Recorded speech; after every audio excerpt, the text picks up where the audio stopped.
Hər vaxtınız xeyir olsun. 11 may OTEK 11-ci sinifin deməli fizika suallarının izahını verirəm. Birinci sual 31 nömrəli tapşırıq. Elektrik tutumu C olan kondensatoru U gərginlikli mənbəyə qoşduqda enerjisi W olur.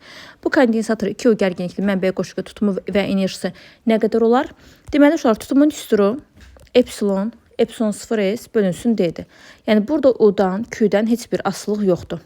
Ona görə tutum dəyişməz, elə C olaraq qalacaq. Amma enerjinin düsturu isə C kvadrat bölünsün 2-dir. Gördüyümüz kimi W U ilə kvadratik düzüm təsibasıdır. Gərginlik U-dan 2U-ya gəldikdə, yəni 2 dəfə artıqda enerji onun kvadrat dəfə, yəni 4 dəfə artıb olacaq 4W. 32 nömrəli tapşırıqda deməli bizə verib ki, şəkildəki bərabər bölgülü qab E səviyyəsinə qədər su ilə doldurulub. Bu halda suyun qabın dibinə etdiyi hidrostatik təzyiq 2 kilopascal olarsa, qab M səviyyəsinə qədər su ilə doldurulduqda hidrostatik təzyiq nə qədər olar? Deməli uşaqlar E səviyyəsinə qədər doldurulduqda hündürlüyümüz nə qədərdir? A-dır. M səviyyəsinə qədər doldurulduqda isə səviyyə deməli olacaq 3A. Yəni H1A, H2 də oldu 3A. Hündürlüyü 3 dəfə artacaq. Onda hidrostatik təzyiqin düsturu ρ(J)H-dır. H-la düz mütənasib asılıdır. Gördüyümüz kimi təzyiq hündürlüyü 3 dəfə artdığına görə təzyiq də 3 dəfə artacaq. Yəni P2 bərabər olacaq 2P1-ə. P1 2 kilopascal idisə, üzr 3 dəfə artıb 3P1-ə. 2 kilopascal olduğuna görə 3 vurulsun 2 olacaq 6 kilopascal. Deməli olacaq burada C variantı. 33 nömrəli tapşırıqda bizə verib çökük güzgünü. Çökük güzgüdə alınan xəyal üçün hansı ifadələr doğrudur? Uşaqlar gördüyünüz kimi bura O nöqtəsi 2F-ə uyğundur. Yəni güzgünün 52 radiusudur. Radius da 2F-dir və cismi D böyük 2F-də yerləşdirib. D 2F-dən böyük idisə xəyal harda alınırdı? F ilə 2F arasında, yəni 2F-dən kiçik. 2F-dən kiçik o deməkdir ki, 2F-dən böyük idi, amma 2F-dən kiçik alındı. Yəni kiçildilmiş xəyaldır. Və F-dən böyük məsafələrdən F-ə qədər olan bütün xəyallar həqiqi tərsinə idi. Həqiqi xəyaldır. Tərsinə xəyaldır və dedik ki, kiçildilmiş xəyaldır 1, 3, 4 B variantı. Daha sonra 34 nömrəli tapşırıqda düz xəttə hərəkət edən cismin sürətinin proyeksiyasının zamandan asılıq tənliyi Vx bərabər 800/014 metr/saniyə kimidir. Cismin 10 saniyənin sonundakı sürətini hesablayın. Deməli uşaqlar sürəti istəyir, sürətin tənliyini verib zamanı yerinə qoyub hesablamaq lazımdır. 0,4 vurulsun, T-nin yerinə 10 qoyuruq. 0,4-ü 10-a vursaq olacaq 4, 4 üstə gəl 8 olacaq 12 metr/saniyə D variantı. 20 protonu olan ionun yükü 3,2 vur 10 üstü -19 kulondur. Q bərabər 3,2 vurulsun 10 üstü -19. İondakı elektronların sayını hesablayın. Yeni də sizə verib 1,6 vur 10 üstü -19. Deməli sizdən sayı soruşur. N də bərabərdir. Q bölünsün Y-dən. Q-ni Y-yə bölsək 10 üstü -9'lar gedir. 3,2-də 1,6'ya bölsək düşəcək 2. İndi bizdən elektronların sayını soruşur. 20 protonu olan ionun yükü 3,2 idi. 20 protonu varsa uşaqlar, əgər atom olsaydı elə 20 dənə də deməli bunun elektronu olmalıdır. Amma bunun yükünü müsbət verib və biz də tapdıq ki, çatışmayan elektronların sayı nə qədərdir? 2-dir. Düzdürmü? Çatışmayan elektronların sayı müsbət olduğuna görə elektron deməli çatışmır. Nə qədər çatışmır? 2 ədəd elektron çatışmır. Normalda 20 elektron olmalıydı, amma ikisi çatışmır deyə olacaq 18 elektron. Daha sonra K açarını qapadıqda lampalardan hansı közərər? Birincisi baxaq görək açarı qapadıqda nə baş verəcək? Açarı qapadıqda cərəyan gəldi, K açarından keçdi və bura gəldi. Paralel iki hissə var. Birində diod tərsinə birləşdirib, birində isə düz birləşdirib. Onu hardan bilirik? Cərəyanı davam elətdiririk. Əgər cərəyan işarəsi ilə diodun işarəsi eyni olarsa, baxın sağ tərəfdə ox işarəsi haranı göstərir? Yuxarını, cərəyan istiqaməti hər iki tərəfdə də, sağda da, solda da yuxarını. Amma soldakı diod aşağını, sağdakı diodsa yuxarını göstərir. Deməli bu düz qoşulub. Onda bu tərəfdən, yəni L2 tərəfdən cərəyan keçmir, amma L3 tərəfdən cərəyan keçir. L1 işləyir və L3 işləyir. L1 və L3. Y variantı. Rezistorun müqavimətinə hansı cihazların köməyi ilə təyin etmək olar? R bərabər U böl I. Ohm qanunu əsasən. Deməli, gərginlik ölçülür voltmetrlə, cərəyan şiddəti ölçülür ampermetrlə. 3 və 5. C variantı.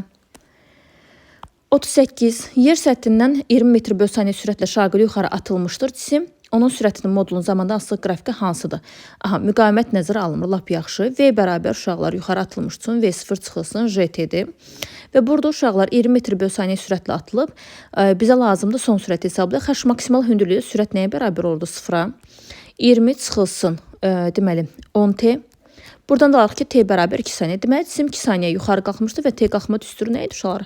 V0 bölünsün J. İndi hansını əzbərləmişsiniz, ondan da yaza bilərsiniz. V0 bölünsün J, 20-ni 10-a bölsə düşəcəkdə 2 saniyə. Onsuz da 20 ilə atılıbsa, bu nə qədər müddətdən sonra yuxarıda olacaq da 2 saniyədən sonra. Deməli, 2 saniyədən sonra bu yuxarıda olacaq, yavaşan hərəkət edir. Daha sonra isə həmin 2 saniyə müddətində geri qayıdır. Ümumi T uçuş müddəti olur 4 saniyə. Və baxaq uşaqlar, qrafikimizdə xəttli olmalıdır. Çünki dedik ki, V-nin düsturu J, T-dir və xəttli asılıdır. Ona görə A olmaz. Digərləri uyğundur, amma bizə lazımdır birincisi yavaşlayan, sonra yeyinləşən olsun. O da olacaq D variantı. Doymayan buxarı izotermik sıxdıqda doymayan buxarı izotermik sıxdıqda temperaturu, sıxlığı. Doymayan buxarın uşaqlar izotermik proses zamanı temperatur konstant olanda, T konstant olanda P, Rho, N həcmlə tərs mütənasib asılı olmuş olur. İzotermik proses isə temperatur təbii ki, nəməz? Dəyişmir. Ona görə birinci dəyişmir olmalıdır. Qaldı B və C variantları. Sıxlığı isə, sıxmaq nə deməkdir uşaqlar? Həcmi azaldı, belə sıxlığı artırmaq deməkdir. Çünki tərs mütənasib asılı. Sıxdıqda isə uşaqlar, deməli, sıxlığı artacaq C variantı. Maddi nöqtə çeviri üzrə bərabər sürətlər hərəkət edir. Dövr etmə periodunu dəyişmədən çevirən radiusunu 2 dəfə azaltdıqda. Xətti sürət 2 dəfə azalar. Periodunu dəyişməyib. Ona görə period olan üstürümüzü yazaq 2 pi r böl t. Gördüyümüz kimi sürət radiusdan düz mütənasib asılı 2 dəfə azalanda bu da 2 dəfə azalacaq. Bir doğrudur. Bucaq sürəti 2 dəfə artar. Bucaq sürətin üstürü 2 pi bölünsün t-dir. Period dəyişməyibsə bucaq sürəti də dəyişməz. Bu səhvdir. Dörtmə tezliyi 2 dəfə azalar. Nünün də düsturu 1 böl t-dir. Period dəyişməyib deyə bu da dəyişməz. Qaldı yalnız 1 D variantı. Daha sonra uşaqlar, dəyişən cəryan dövrəsinə yalnız kondensator qoşulmuşdur. Hansı qrafik cəryan şiddətinin amplitudunun cəryanın tezliyindən asılığını ifadə edir. Ohm qanunumuzu yazaq, kondensator qoşulmuş dövrdə o maksimal bölünsün XC. XC-nin yerinə yazmaq lazımdır. 1 bölünsün omega C, 1 böl omega C. Omega C də qalxır yuxarı, olur belə o maksimum omega C. İndi bizdən nədən soruşur? Tezliyindən. Bu da bərabərdir. Tezliyi üçün omeganın yerinə yazırıq 2 pi nü vur C. Deməli, bu oldu I maksimalın ifadəsi. I maksimal gördüyümüz kimi nü ilə düz mütənasib asılıdır. Y variantı. 42. 41. Sıralamamız düz idimi? 42. Cisimə şəkildə kimi 4 qüvvə təsir edir. F2 bərabər 4 Newton olarsa F2. Deməli, bir damanı bizə verib 4 Newton. Lap yaxşı. Bölgülər bərabərdir. Əvəzləyici qüvvənin modulunu hesablayın. Bir dama əgər 4 Newtondursa uşaqlar, 2 dama olacaq 8 və s. Baxın, bu düz mütənasibliyi ilə gedəcək. Deməli, F2 4 Newtondur. 4 Newton deməli aşağı varımızdır. F1-ə baxaq. F1 2 Newton sağa, 1 Newton da aşağıdır. 2 Newton sağa, 2 dama sağa atsa bu olacaq 8 Newton. Bir dama da aşağıdsa olacaq 4 Newton. Deməli, bir dənə də 4 Newton aşağı, 8 Newton da sağa var. İndi keçək F3-ə. F3 2 dama soladır. Bir dama 4 isə 2 dama solda olacaq 8 Newton. Bunu da yazdıq. Bu 3 qüvvənin içində yazdıq. Qaldı F4. F4 isə uşaqlar fikir verin. 2 dama yuxarı, 2 dama da soladır. 2 dama yuxarı, 2 dama da soladır. Yəni 8 yuxarı, 8 də sola. 8 yuxarı, 8 də sola. Deməli, uşaqlar, birincisi başlayırıq eyni və əkslərə. Yuxarı 8 var, aşağı 8 var. Bunlar cəmlənəndə biri mənfi, biri müsbət getdi. Burada 16 Newton var, burada 8 Newton var. Uşaqlar, 8, 8, 16 edir. Burada da sola 8 var. Çıxırıq, qalır 8 Newton, sola A variantı. Modulunu istəyirdi onsuz da. Deməli, bizdə 43 dənə soruşur. Euler Venn diaqramına uyğun bəndləri müəyyən edin. Fotoeffekt zamanı verilmiş metalın üzərinə düşən işığın tezliyi artırıldıqda, intensivliyi artırıldıqda. Deməli, uşaqlar, yazıb ləngidici gərginlik artar. Birincisi, uşaqlar, intensivi ilə düz asılı olan doyma, N, bir də intensivin üçüdür. Bu üçü bir-birindən asılıdır. Düz asılıdırlar və başqa da heçsinə asılı deyirlər, başqa da heçsinə bunlardan asılı deyil. Tezliklə isə ləngidici gərginliyi götürmək olar, kinetik enerjini götürmək olar. Yəni, digərləri də bir-birləri ilə asılıdırlar. İndi baxaq, uşaqlar, ləngidici gərginliyi artar, tezliyi artanda. Biri yazdıq bura. Çıxış dəyişmir, heç bir halda çıxış dəyişmir, çünki metalın növündən asılıdır və metalda dəyişməyib. Bu getdi ortaya. Fotoelektronların kinetik enerjisi artar, 3 gəldi bura. Doyma cəryan şiddəti artar, dedik, intensivi artanda o da artacaq, 4 gəldi bura. Metalı tərk edən elektronların sayı artar, o da yenə gəldi bura, 4-5. Deməli, cavabımız belə olacaq, 1-3, 4-5-2 A variantı. Sonra 44 nömrəli tapşırıqda qapalı konturdan keçən maqnit zamanda asılı qrafiki verilib. Konturda yaranan induksiya EHQ-nın 1-2-3 nöqtəyə uyğun qiymətləri arasında hansı münasibət doğrudur? Uşaqlar, induksiya EHQ finin zamana görə törəməsinə bərabərdir. Finin dəyişməsinin zamana görə törəməsinə bərabərdir. Deməli, uşaqlar 1-2 nöqtəsində fi zamandan xətti asılı olaraq dəyişir. Yəni, fi bərabər KT qanunu dəyişirsə, bunun törəməsini tapsaq, KT-nin törəməsi bizə nəyə verir? Yalnız K-nı sabitdir, düzdürmü? Deməli, EHQ sabitdir 1-2 nöqtələrində və bir-birinə bərabərdir. Sabit nə deməkdir? Bərabərdir. 3 nöqtəsində isə uşaqlar, EHQ-nun özü sabitdir. Yəni, EHQ 3 nöqtəsində fi 3. Elə özü K-ya bərabərdir. Sabitin də törəməsi bizə nəyi verəcək? 0-ı vermiş olacaq. Deməli, əgər biz də bilməliyik ki, həmçinin fi dəyişmirsə, EHQ, induksiya EHQ yaranmır. Deməli, EHQ 1-2 bir-birinə bərabər, 0-dan fərqli, EHQ 3 isə 0-a bərabərdir. Verilmiş kütləli 45-də. Verilmiş kütlə ideal qaz üzərində gedən qapalı proses PT diaqramında təsvir edib, hansı hissədə qazın gövdəş 0-a bərabərdir. Qazın gövdəş uşaqlar izoxor prosesdə 0 olur. İzoxor prosesdə 0-a bərabər olur. A və A' ikisi də bir-birinə bərabər və 0-a bərabərdir. İzoxor prosesdə P ilə T uşaqlar P bərabər NKT-dən. K sabit qiymətdir, verilmiş kütləlidir, N sabitdir. V-nin sabit olması üçün də P ilə T bir-birlərindən düz mütənasib asılıdırlar və koordinat başlanğıcdan keçən qrafik olmalıdır. 3, 4, 1, 2. D variantı. Rəqs konturunda yaranan elektromaqnit rəqslərinin tezliyini 2 dəfə artırıb, onda kondensatorun yükün bir də tutumun verib bizə uşaqlar. Tutum, yenə deyirik, epsilon 0s böl D-dir. Aslı deyil, tutum dəyişməz.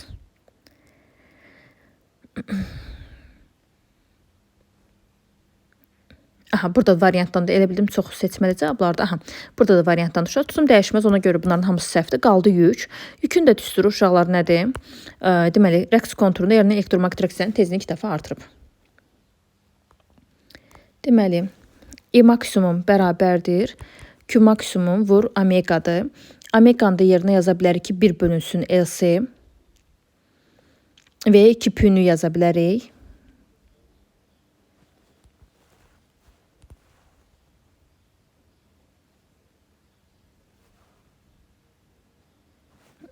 Yükünü görək, nə ilə əlaqələndirək? Əgər konstantdırsa. Əgər konstantdırsa.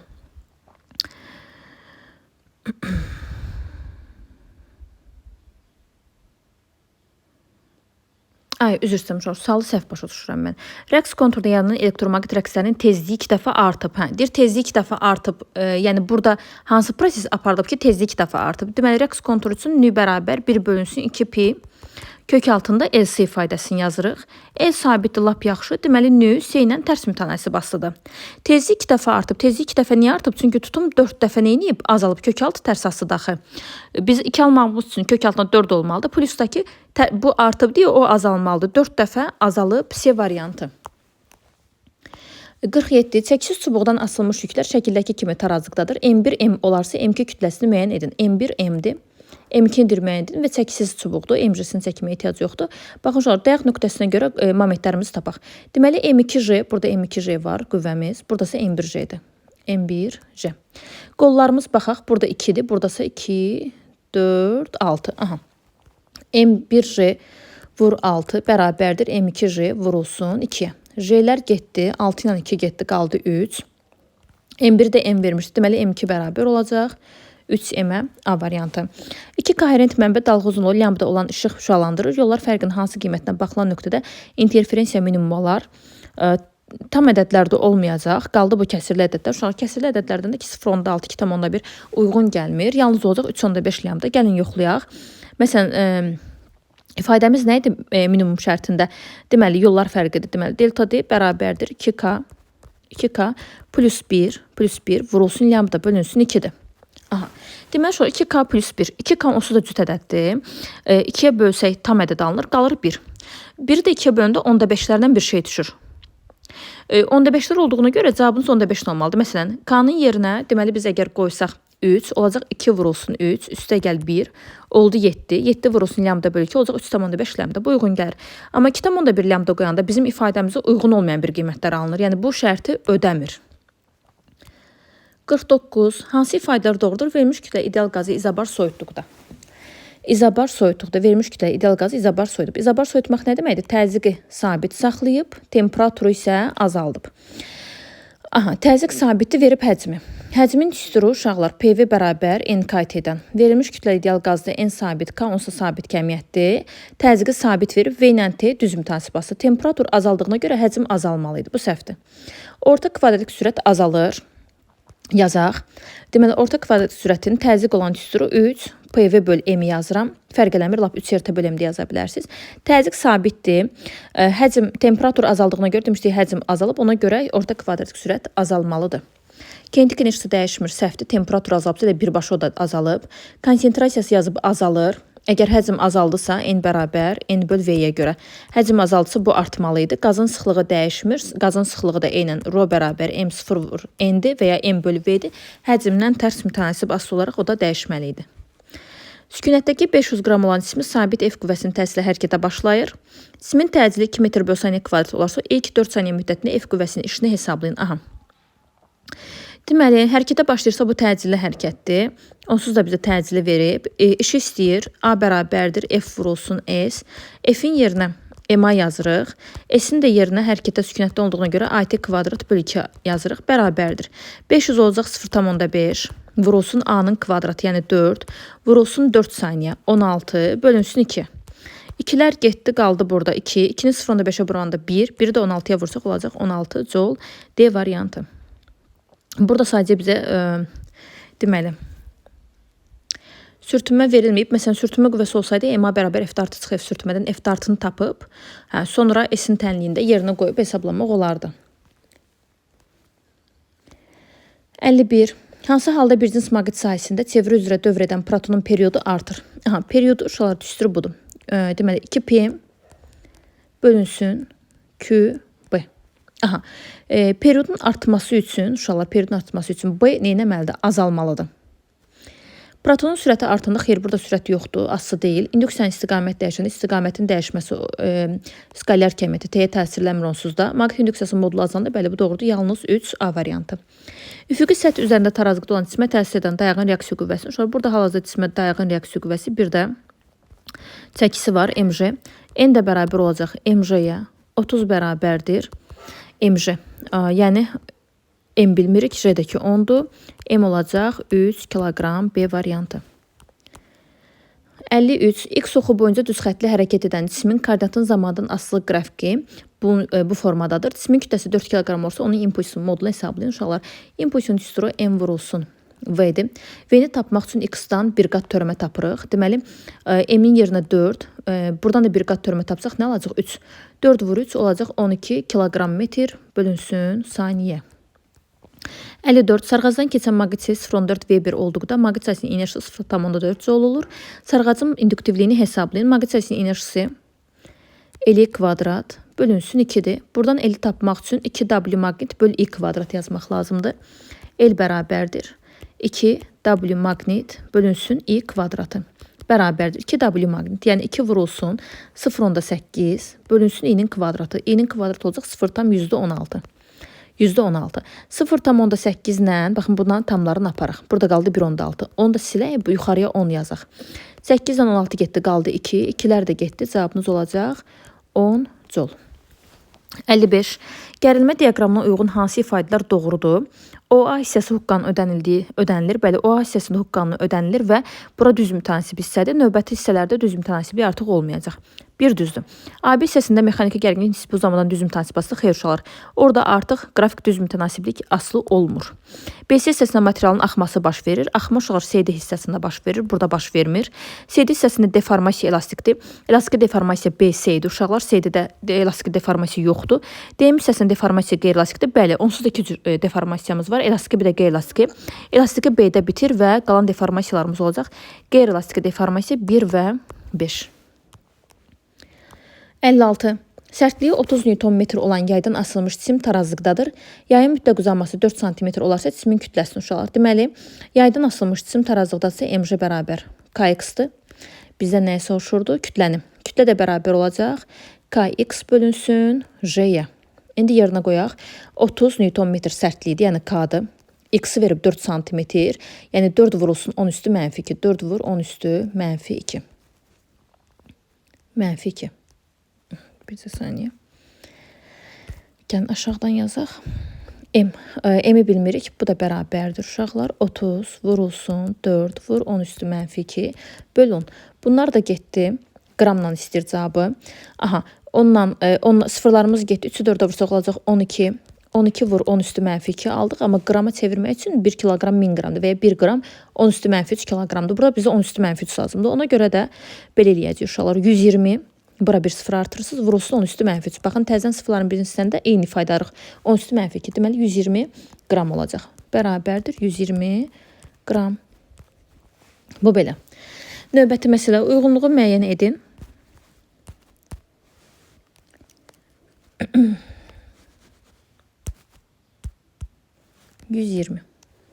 Uyğunluğu müəyyən edin. Alfa şualanma zamanı. Alfa şualanma zamanı zərrəcik özündən helium nüvələri buraxır. 2, 4. Yük ədədi 2 vahid azalır. Yəni protonların sayı 2 vahid azalır. Mənfi 2 baxın. Neytron da mənfi 2 olacaq. Yəni 2 vahid azalır. Kütlə ədədi isə 4 vahid azalır. İndi görək hansı var. Nüvənin yükü 1 vahid artır. Yük ədədi. Yox, yük ədədi uşaqlar protonların sayıdır. Bu getdi. Yük ədədi 2 vahid azalır. Bəli, demişdik ki, protonların sayı 2 vahid azalacaq. B gəldi bura. 1-ə yazırıq. B. Və silək buradan. Yük ədəd dəyişmir, bura getmir. Kütlə də 4 vahid azalır. Bəli, o da bura gedir. Deməli, D-ni də bura yazırıq və bunu da buradan silək. Aha. Sonra gəldi beta şualama. Neytronların sayıda ki, bizdə 2 vahid azalırdı. 1 vahid yox. Aha. Sonra gəlir uşaqlar beta şualama. Beta şualamada nə baş verir? Beta mənfi şualanmamızda. Elektron buraxır. Elektron mənfi 1, 0. Yük ədədi, yəni kütlə ədədi dəyişmir. Yük ədədi 1 vahid artır. Neytronların sayısı 1 vahid azalır. İndi baxaq. Yük ədədi 1 vahid artır. Bəli, o gəldi bura. 2-yə yazırıq A. Daha sonra neytronların sayı 1 vahid azalır var idi. Yeni də yazırıq bura. Bunlar da getdi. Qaldı bir dənə deməli C variantı. Qamma şualama zamanı zərrəcik özdən elektromaqnit dalğaları buraxır. Elektromaqnit dalğalarında nə yükü, nə də ki kütləsi olmadığına görə dəyişmir. 3-ə də gedəcək C variantı. Deməli 1 B idi, 2 A-yı, 3-ə də C yazmalıydınız. 58. Yaya bağlanmış cisim x bərabər 0,14 kosinus 5t metr qanunu ilə harmonik rəqs edir. Cisimin yerdəşməsinin zamanının asılı qrafikini qurun. Sonra gəlin bunun birinci periodunu tapaq. Omega bərabər 2pi bölünsün t'dir. T'ni tapsaq 2pi bölünsün omegadır. 2 vurulsun 3. Omeganın da yerini uşaqlar baxın. Burada bilirdik də omega t'dir ifadəmiz. Omega deməli 5'dir. Bölünsün 5. 6 bölü 5 olacaq 1,2. Deməli bunun 1 tam periodu düşməlidir 1,2. Yəni 1,2-yə gələnə kimi 1 tam periodu eləməlidir və 0,4-dən başlayırıq. Kosinus olduğuna görə baxın başladıq. Deməli burada tam dövr olmalıdır. Yəni burada bir maksimum düşməlidir. Ona görə minimum 1 bura, maksimum da 1 baxın bura düşəcək və bunu belə davam elətdirə bilərsiniz. Eyni qayda ilə getməlisiniz. Eyni qayda ilə getmək üçün deməli baxın biri düşəcək bura, təzədən baxın belə bu istiqamətdə gedir. Aha, bu belə qrafikini qurduq. Aha, başqa da nəsə istəmirdi bizdən. Şəklində çəkdik, qiymətini də hesabladıq ki, perioduna görə tapırıq. Həm maksimal nöqtəsini 0,14-dən kosinusdan başladı. Bir də ki, tam periodun düşməsi mütləq doğru olmalıydı. Birləşmiş qabların bir qoluna su, digər qoluna kerosin tökülmüşdür. Bu su sütunun hündürlüyü 8 cm olsa, kerosin sütunun hündürlüyü birləşmiş qablarda təzyiqlər bərabər idi və həmin bərabərlikdən alırdıq ki, sıxlıqlarla hündürlüklər tərs mütənisi basılacaq. Kerosin, H kerosin bölünsün H su. İndi uşaqlar yerini yazaq. Rho su. Rho su 1000'dir. Gəlin buradan yazaq.